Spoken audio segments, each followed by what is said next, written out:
How can I trust in a loving God that sends people to hell?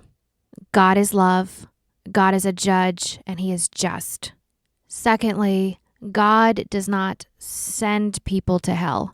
Hell was never intended for human beings. Hell was created as a punishment for Satan, for pride and rebellion against God, and all of the fallen angels that went with him from heaven. Third, God created man, you and I, with free will. We do not have to choose God. Free will is the essence of true love. If you are forcing someone to follow you, you have a slave. You don't have a son or daughter. God makes sons and daughters. Satan makes slaves. How? Through sin, through lust, through perversion, through addiction. We become a slave to sin.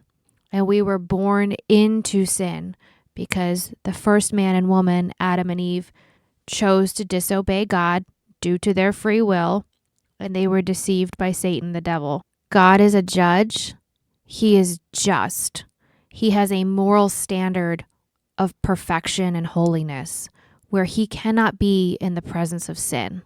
But God is also merciful and gracious and loving.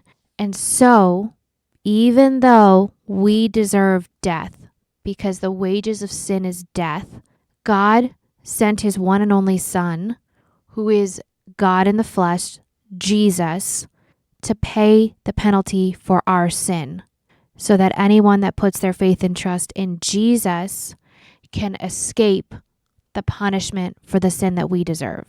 God takes sin so seriously that he had to create a punishment for it, which is death.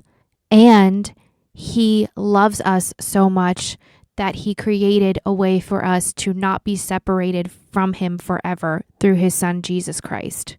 So the focus now becomes not on hell, but on what Jesus did on the cross for us to save us from eternal separation and hell. Jesus made a way. Jesus took on the punishment. Jesus paid the price for sin, the sin that we committed. He defeated sin and death by dying on the cross and resurrecting 3 days later.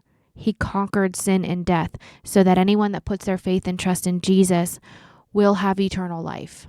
That is a loving, just God, a God that punishes sin, but also provides mercy and grace and forgiveness through the person of his Son, Jesus Christ. That is why you can trust in God.